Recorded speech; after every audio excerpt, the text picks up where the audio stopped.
السلام علیکم ورحمۃ اللہ وبرکاتہ۔ بسم اللہ الرحمن الرحیم۔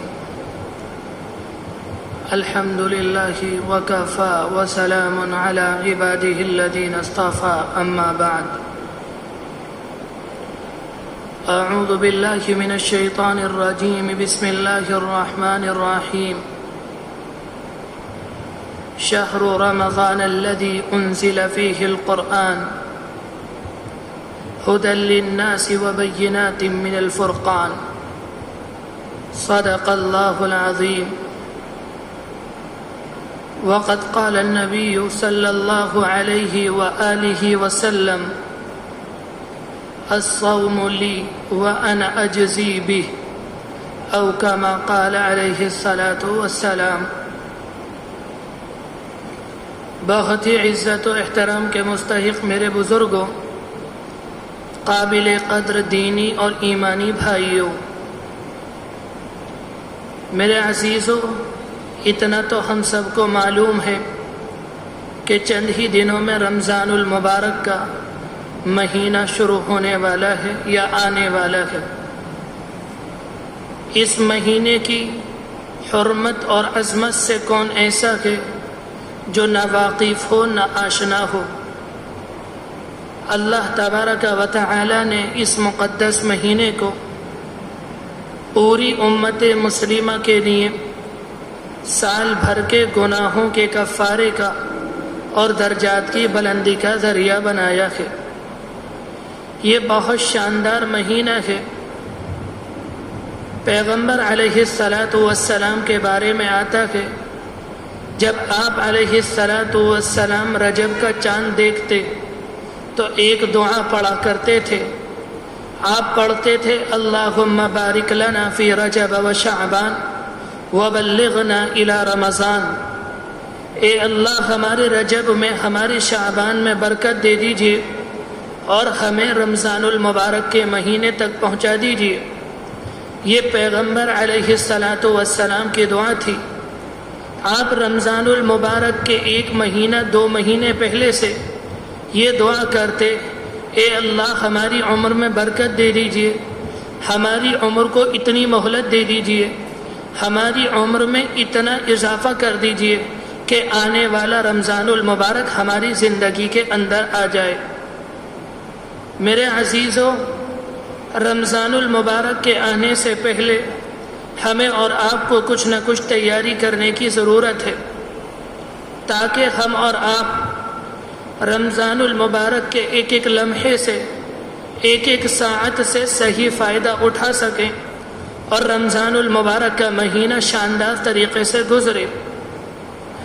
جو لوگ رمضان المبارک کے آنے سے پہلے رمضان کی تیاری نہیں کرتے بلکہ غفلت کے ساتھ زندگی گزارتے رہتے ہیں جیسی ان کی زندگی گزر رہی ہے، اور اسی طرح سے رمضان المبارک کی وہ ابتدا کر دیتے ہیں، کوئی خاص اہتمام نہیں کرتے، تو ان کا پورا رمضان المبارک یوں ہی غفلت اور کوتاہی کی نظر ہو جاتا ہے۔ وہ رمضان المبارک سے شاندار طریقے سے فائدہ نہیں اٹھا پاتے۔ میرے عزیزوں، رمضان المبارک کا مہینہ اللہ تبارک و تعالی نے میرے اور آپ کے لیے بنایا ہے۔ سال کے 11 مہینے ہم اور آپ دنیاوی مصروفیات میں لگے رہتے ہیں، دنیاوی مشاغل میں لگے رہتے ہیں۔ کوئی تجارت میں ہوتا ہے، کوئی زراعت میں، کوئی کھیتی باڑی میں، کوئی بیوی بچوں میں، کوئی اپنے کاروبار میں، کوئی آفس میں، کوئی مدرسے میں، کوئی اسکول میں۔ ان دنیاوی مشاغل کی وجہ سے ہمارے اوپر غفلت طاری ہو جاتی ہے، جس کی وجہ سے ہم دنیا کے اندر اتنے مصروف ہوتے ہیں کہ ہماری نمازیں چھوٹ جاتی ہیں۔ ہم دنیا کے اندر اتنے لگ جاتے ہیں، ہم سال کے 11 مہینے قرآن مجید کی تلاوت نہیں کر پاتے، ہم بدنگاہی کرنے لگتے ہیں، ہم غلط سننے لگتے ہیں، ہم غلط بولنے لگتے ہیں، ہم غیبتیں کرنے لگتے ہیں، دنیا کے دوسرے لوگوں کی طرح سے ہم اور آپ زندگی گزارنے لگتے ہیں۔ کہ اللہ تبارک و تعالی سے بندوں کا جو تعلق مضبوط ہونا چاہیے تھا، جب ہم سال کے 11 مہینے عبادتوں کو شاندار طریقے سے ادا نہیں کرتے تو اس تعلق کے اندر کمزوری آ جاتی ہے۔ بندوں کا یقین جو اللہ کی ذات سے مضبوط رہنا چاہیے تھا، جب ہم نمازوں سے غافل رہتے اور قرآن مجید کی تلاوت نہیں کرتے تو بندوں کا اپنے مالک سے یقین کمزور ہو جاتا ہے۔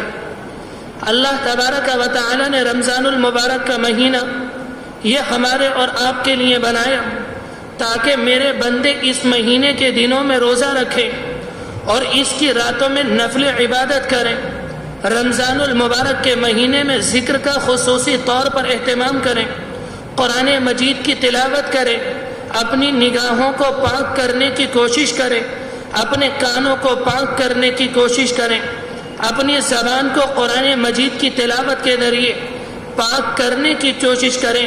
اللہ نے یہ مہینہ اس لیے بنایا، ہمارا اور آپ کا تعلق جو اللہ کی ذات سے سال کے 11 مہینے میں کمزور ہو گیا، تو اللہ یہ چاہتا کہ میرے بندے اس مہینے میں میری عبادت کریں، میری ذکر و تسبیح بیان کریں اور قرآن مجید کی تلاوت کریں، اپنی نگاہوں کی حفاظت کریں جو ان کا تعلق کمزور ہو چکا ہے، اس مہینے میں میری عبادت کے ذریعے اپنے تعلق کو مضبوط کریں۔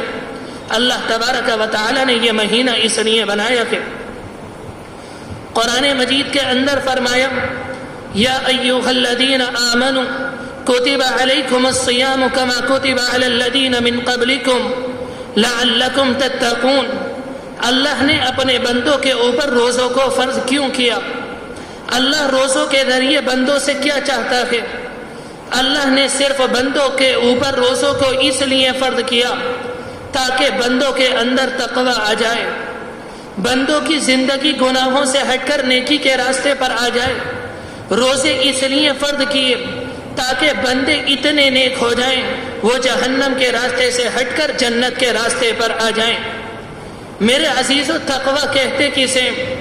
تقوی اسے کہتے ہیں اگر انسان کے دل کے اندر غلط خواہش پیدا ہو رہی ہو، غلط جذبات پیدا ہو رہے ہوں، گندے گندے وساوس انسان کے دماغ میں، انسان کے دل و دماغ میں گردش کر رہے ہوں اور انسان کو رات میں غلط خواب نظر آ رہے ہوں، یا انسان کے دل کے اندر برائی کا میلان یا برائی کی امنگ پیدا ہو رہی ہو، برائی کا میلان پیدا ہو رہا ہو، انسان گناہوں کی جانب بھاگتا ہو، تو انسان اللہ کی عظمت کو، اللہ کے جلال کو، اللہ کی خشیت کو، اللہ کے خوف کو سامنے رکھ کر ان ناپاک ارادوں سے اپنے آپ کو بچا لے۔ اس کا نام تقوی ہے۔ میرے عزیزو، اگر انسان کے دل کے اندر یہ خیال آئے، یہ انسان کا یہ جی چاہے میں اپنی نگاہ کا غلط استعمال کروں، میں اپنی نگاہ کو کسی غیر محرم کے اوپر ڈالوں، یا میں اپنی نگاہ سے برہنہ تصویروں کو دیکھوں، یا میں اپنی نگاہ سے موبائل کے اندر گندی گندی فلم کو دیکھوں، اگر انسان کا یہ جی چاہے یا انسان کا یہ جی چاہے میں اپنے کانوں سے جھوٹ سنوں، میں اپنے کانوں سے غیبت سنوں، میں اپنے کانوں سے چغلی کی باتیں سنوں، میں اپنے کانوں سے گانا سنوں، یا میں اپنے کانوں سے میوزک سنوں، تو انسان دل کے اندر یہ خیال پیدا کرے کہ میں اللہ کا بندہ ہوں، وہ میرا مالک ہے، وہ مجھے دیکھ رہا ہے، میری ایک ایک نقل و حرکت اس کے علم میں ہے، جب میں اس دنیا سے چلا جاؤں گا میں مر جاؤں گا اور لوگ مجھے قبر میں دفنا کر آ جائیں گے۔ پیغمبر علیہ السلام نے بتایا تھا کہ ایک وقت وہ آئے گا کہ مردوں کو قبر سے اٹھایا جائے گا، اس وقت بندوں کا حساب و کتاب ہوگا۔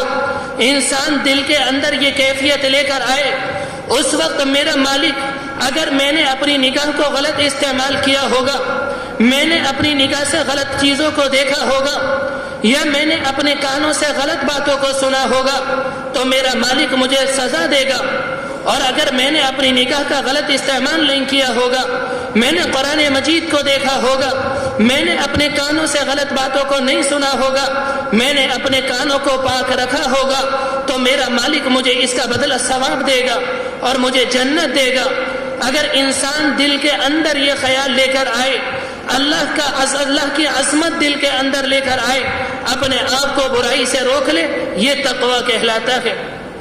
اسی طرح سے میرے عزیز ہو، مجلس لگی ہوئی ہو، محفل لگی ہوئی ہو، ہماری بیٹھکوں میں لوگ بیٹھے ہوں لوگ غیبتیں کر رہے ہوں، لوگ جھوٹ بول رہے ہوں، لوگ ایک دوسرے کی چغلی کر رہے ہوں، ہمارا بھی جی چاہنے لگے کہ ان کے ساتھ میں بھی جھوٹ بولوں، ان کے ساتھ میں بھی اپنے بھائیوں کی برائی بیان کروں، ان کے ساتھ میں بھی ایک دوسرے کی غیبتیں کروں، میں بھی ان کے ساتھ ایک دوسرے کی چغلی کروں۔ لیکن انسان اللہ کی عظمت کو دل میں لا کر اپنے آپ کو غیبت سے روک لے، اپنے آپ کو جھوٹ سے روک لے، اپنے آپ کو حسد سے روک لے، اس کا نام تقویٰ ہے۔ میرا عزیزو، دنیا کے اندر انسان کو گناہ سے کوئی چیز نہیں روک سکتی، نہ گناہ سے اس کی ماں روک سکتی ہے، نہ اس کا باپ روک سکتا ہے، نہ دوست و احباب روک سکتے ہیں، نہ محلے دار اور پڑوسی روک سکتے ہیں۔ وقتی طور پر ماں باپ بیٹے کو گناہ سے روک سکتے ہیں، اگر کلی طور پر گناہ سے کوئی روک سکتا ہے وہ اللہ کی ذات ہے، وہ اللہ کا خوف ہے، اللہ کی خشیت ہے، اللہ کا جلال ہے اور اللہ کی عظمت ہے۔ اگر دل کے اندر اللہ کا خوف ہوگا، اللہ کا خوف ایک ایسی چیز ہے جو انسان کو کلی طور پر گناہ سے روک دیتا ہے، اس کے علاوہ دنیا میں کوئی اور چیز نہیں۔ میرے عزیزو، اللہ نے روزوں کو اس لیے فرض کیا تاکہ ہمارے اور آپ کے اندر تقویٰ آ جائے۔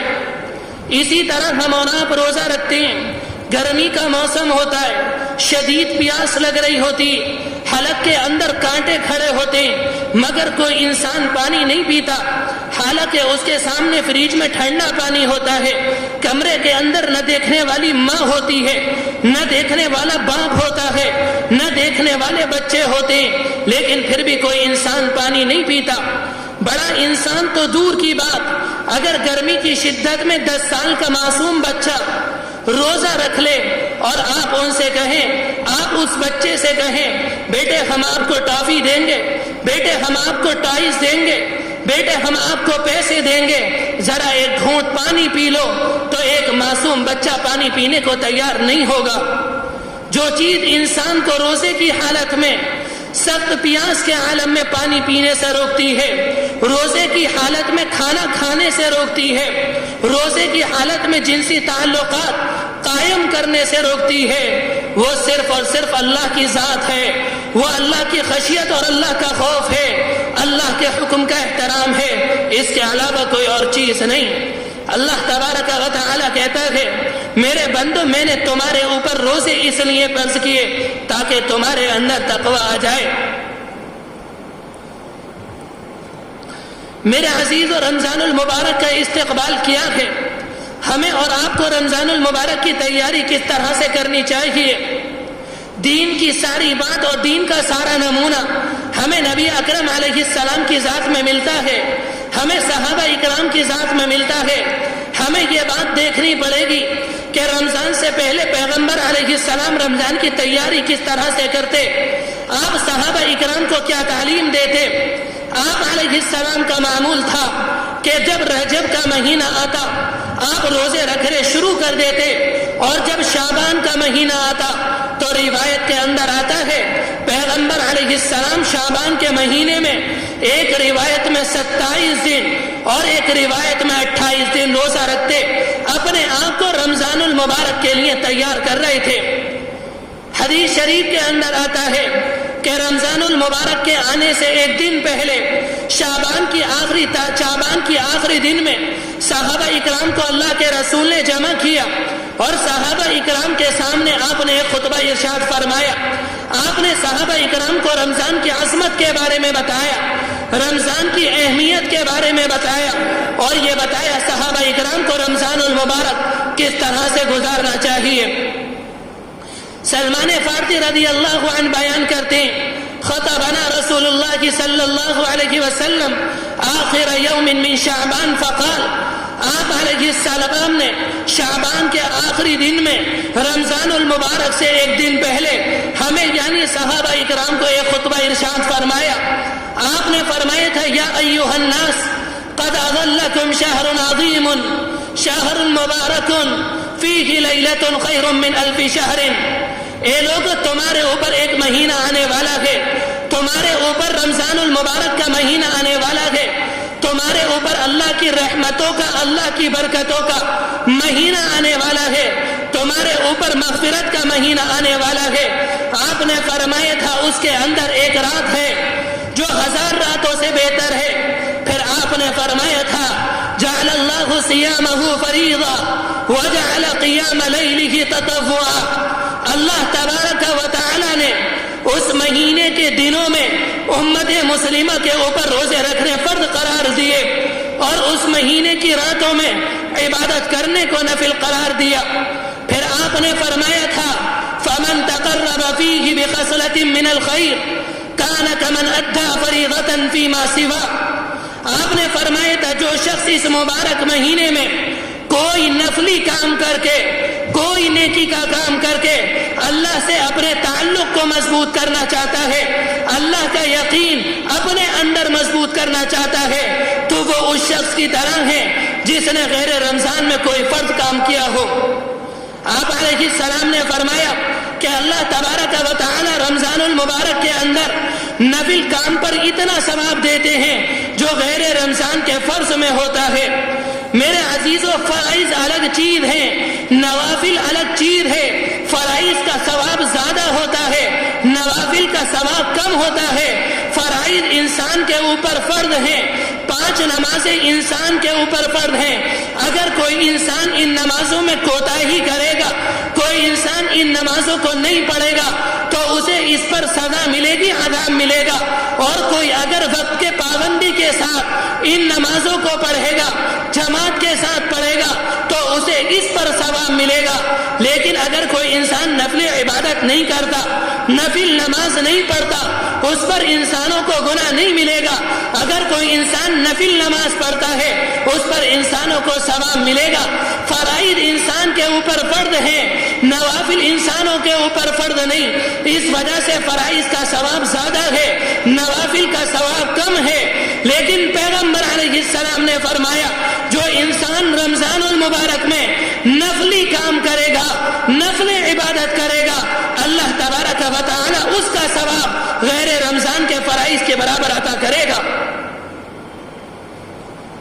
پھر آپ علیہ السلام نے فرمایا تھا ومن ادى فيه فریضہ کان کمن ادى 70 فریضۃ فیما سوا، جو کوئی رمضان المبارک کے اندر ایک فرض ادا کرے گا وہ اس شخص کی طرح ہے جس نے غیر رمضان میں 70 فرض ادا کیے، یعنی ایک فرض نماز کا ثواب غیر رمضان کی 70 فرض نمازوں کی برابر ہے۔ اگر کوئی انسان رمضان المبارک میں صرف فجر کی نماز جماعت کے ساتھ پڑھتا ہے، اللہ تبارک و تعالی اسے اتنا ثواب عطا کرے گا جیسے اس نے غیر رمضان کی 70 فجر کی نماز جماعت کے ساتھ پڑھی ہو۔ میرے عزیزو، یہ تو پیغمبر علیہ السلام فرما کر گئے۔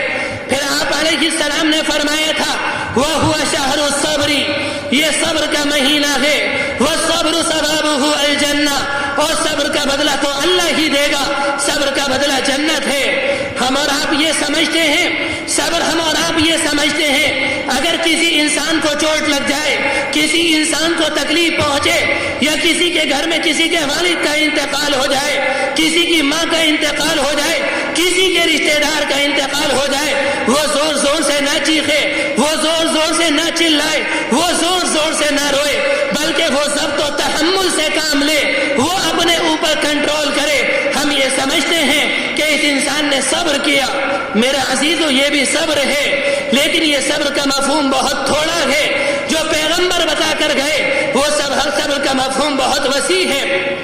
صبر 3 چیزوں کا نام ہے، حدیث شریف کے اندر آتا ہے صبر کیا ہے، یہ تو 3 چیزوں کا نام ہے۔ ایک صبر علی الطاعہ کہلاتا ہے، ایک صبر عن المعصیہ کہلاتا ہے، ایک صبر علی المصیبہ کہلاتا ہے۔ میرے عزیزو، صبر علی الطاعہ کا مطلب ہوتا ہے کسی عبادت کے ادا کرنے میں جو پریشانی آئے، جو ناگواری آئے، جو تکلیف آئے، اسے صبر کرنا، اس پر صبر کرنا۔ مثال کے طور پر کسی نماز کا وقت ہو گیا، ہم اور آپ بستر پر لیٹے ہوئے ہیں، کرسی پر بیٹھے ہوئے ہیں، مسجد جانے کو دل نہیں چاہ رہا، ہمارے اوپر سستی ہے، ہماری سستی ہو رہی ہے، ہمارے اوپر غفلت طاری ہے، ہم ہم بستر سے اٹھنے کو تیار نہیں، لیکن انسان طبیعت کے تقاضے کو کچل دے، انسان بستر کو چھوڑ دے، اللہ کی رضا کی خاطر اپنے بستر کو چھوڑ دے، اپنے آرام کو چھوڑ دے، اپنی سستی کو ختم کر دے، اپنی نیند کو ختم کر دے، اللہ کی رضا کی خاطر اپنے بستر سے اٹھ کر مسجد میں چلا جائے اور جماعت کے ساتھ نماز پڑھ لے، یہ صبر علی الطاعہ کہلاتا ہے۔ اس پر 2 ثواب ملتے ہیں، نماز کا ثواب الگ اور بندے نے اپنی طبیعت کے خلاف جو کام کیا اس کا ثواب الگ۔ میرے عزیزو، دوسرا صبر عن المعصیہ کہلاتا ہے۔ اس کا مطلب یہ ہے کسی گناہ سے بچنے کے لیے جو تکلیف پیش آئے، جو ناگواری پیش آئے، اس پر صبر کرنا۔ انسان کا دل چاہ رہا ہے کہ میں بدنگاہی کروں، میں اپنی نگاہ غیر محرم کے اوپر ڈالوں، میں اپنی نگاہ سے برہنہ تصویروں کو دیکھوں، میں اپنی نگاہ سے غلط چیزوں کو دیکھوں۔ یہ انسان کا جی چاہ رہا ہے میں اپنے کانوں سے غلط چیزوں کو سنوں، میں اپنے کانوں سے میوزک کو سنوں، میں اپنے کانوں سے غیبتوں کو سنوں، میں اپنے کانوں سے گانوں کو سنوں۔ یہ انسان کا جی چاہ رہا ہے میں اپنی زبان کا غلط استعمال کروں، میں جھوٹ بولوں، میں غیبتیں کروں، میں چغلی کروں، میں لوگوں کی برائی بیان کروں۔ لیکن انسان دل کے اندر یہ خیال لے کر آئے مجھے اللہ کی جو نعمت دی ہے، میرے پاس آنکھوں کی عظیم نعمت، یہ اللہ کی طرف سے ہے۔ اللہ نے یہ مجھے آنکھیں بدنگاہی کے لیے نہیں دی، یہ بدنگاہی کے لیے نہیں دی، یہ غلط چیزیں دیکھنے کے لیے نہیں دی۔ اللہ نے مجھے یہ جو کان کی نعمت دی ہے یہ غلط سننے کے لیے نہیں دی، یہ گانے سننے کے لیے نہیں دی۔ اللہ نے مجھے جو زبان کی نعمت دی ہے یہ جھوٹ بولنے کے لیے نہیں دی، یہ غیبت کرنے کے لیے نہیں دی، یہ لوگوں کا دل توڑنے کے لیے نہیں دی۔ اللہ نے جو مجھے آنکھ کی نعمت دی ہے یہ اچھائی دیکھنے کے لیے دی ہے، یہ قرآن مجید کو دیکھنے کے لیے دی ہے، یہ دنیا کے مناظر دیکھنے کے لیے دی ہے۔ اور مجھے جو کان کی نعمت دی ہے وہ اچھا سننے کے لیے دی ہے، وہ قرآن مجید سننے کے لیے دی ہے، وہ پیغمبر کی احادیث سننے کے لیے دی ہے۔ اور مجھے جو زبان کی نعمت دی ہے وہ سچ بولنے کے لیے دی ہے، وہ سچ بولنے کے لیے دی ہے، وہ قرآن مجید کی تلاوت کے لیے دی ہے۔ یہ اللہ کی نعمتیں ہیں، میں انہیں اللہ کی نافرمانی میں استعمال نہیں کروں گا۔ میرے عزیزو، اگر یہ سوچ کر انسان اپنے آپ کو برائی سے روک لے یہ صبر عن المصیبہ کہلاتا ہے۔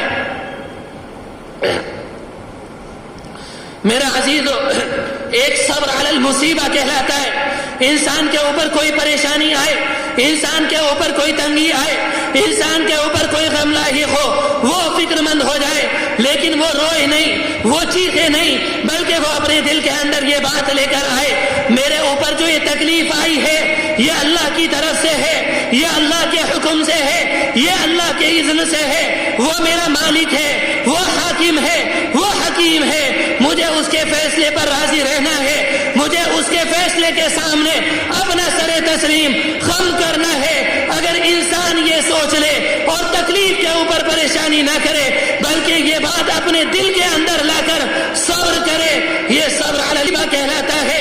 ان صبروں پر بھی اللہ تبارک و تعالی کی طرف سے بندوں کو ثواب ملتا ہے۔ میرے عزیزو، پیغمبر علیہ السلام نے فرمایا تھا شہر الصبر، یہ صبر کا مہینہ ہے، یہ رمضان المبارک کا مہینہ ہے۔ بندے اس مہینے میں روزہ رکھتے ہیں، روزے کی حالت میں گرمی لگتی ہے، حالت میں پریشانی ہوتی ہے، کانٹے کھڑے ہو جاتے ہیں، لیکن بندہ پانی نہیں پیتا۔ اگر کسی انسان کو معلوم ہے، اگر اس سے کہہ دیا جائے آپ پانی کیوں نہیں پیتے، وہ کہتا کہ میرا روزہ ہے، میرے مالک نے مجھے روزے کی حالت میں پانی پینے سے منع کیا، میرے مالک نے مجھے روزے کی حالت میں کھانا کھانے سے منع کیا۔ ایک بندہ اللہ کے حکم کی خاطر پانی پینے سے رک گیا، کھانا کھانے سے رک گیا، اپنی خواہش کو پورا کرنے سے رک گیا۔ میرے عزیزو، یہ کیا ہے؟ یہ صبر ہے۔ پیغمبر نے بتایا یہ صبر کا مہینہ ہے۔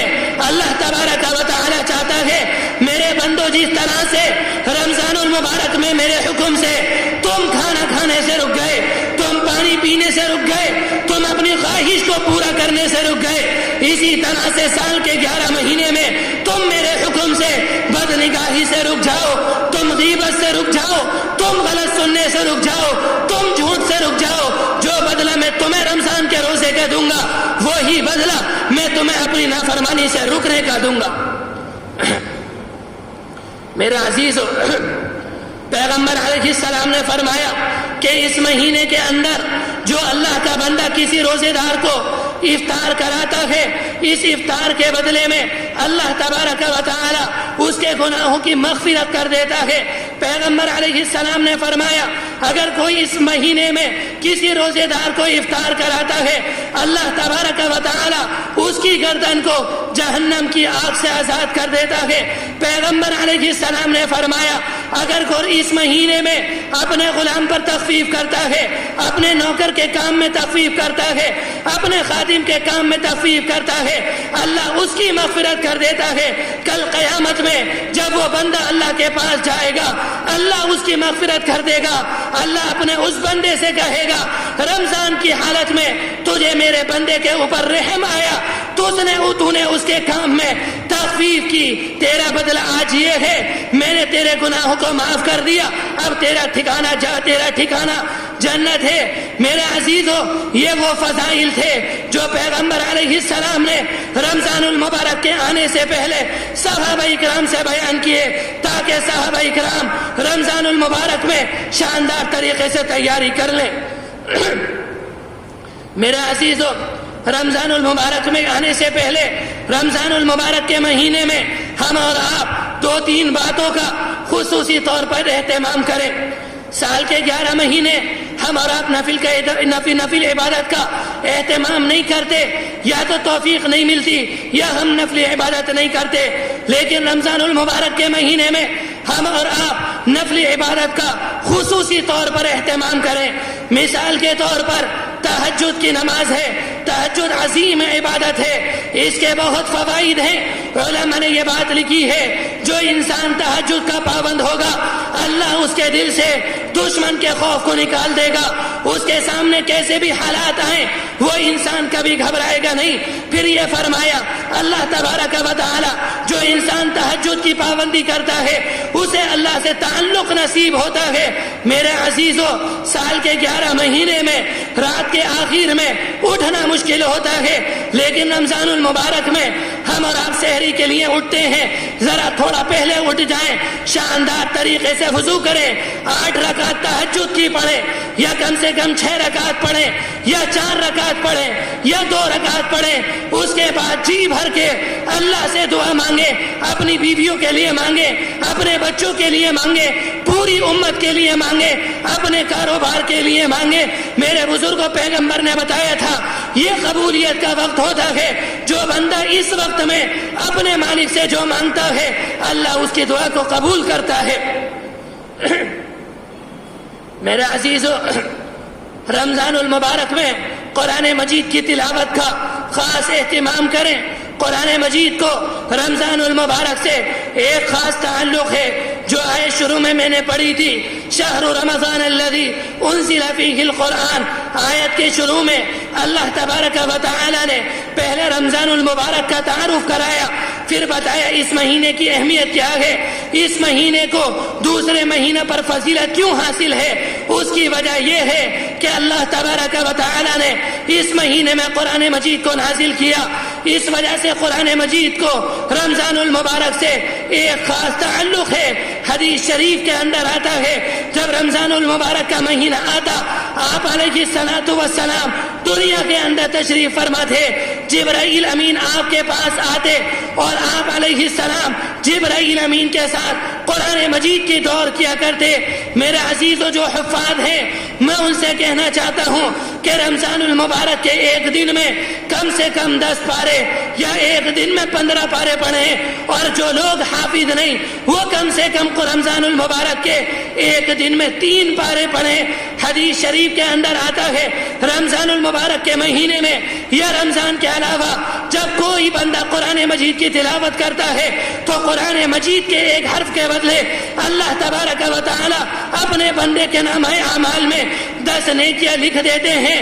جیسے قرآن مجید میں حامیم ہے، تاسیم میم ہے، یہ ایک حرف نہیں، یہ 2 حرف ہیں، اس پر 20 نیکیاں ملتی ہیں۔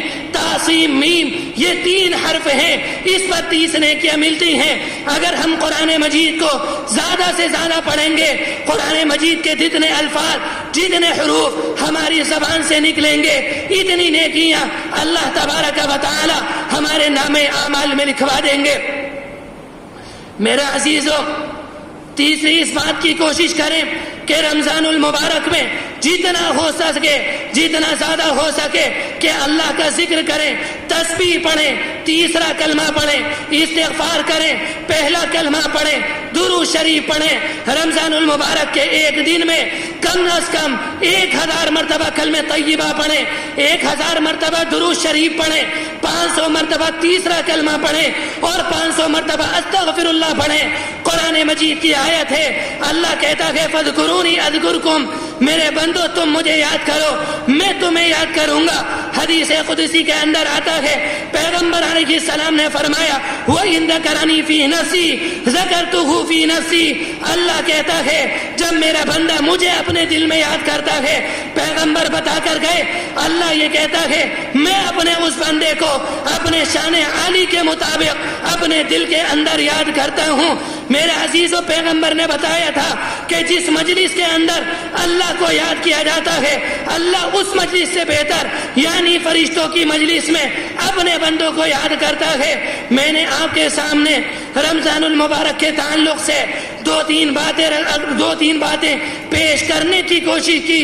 اللہ تبارک و تعالی کہنے سننے سے زیادہ عمل کرنے کی توفیق نصیب فرمائے۔ وآخر دعوانا ان الحمد للہ رب العالمین۔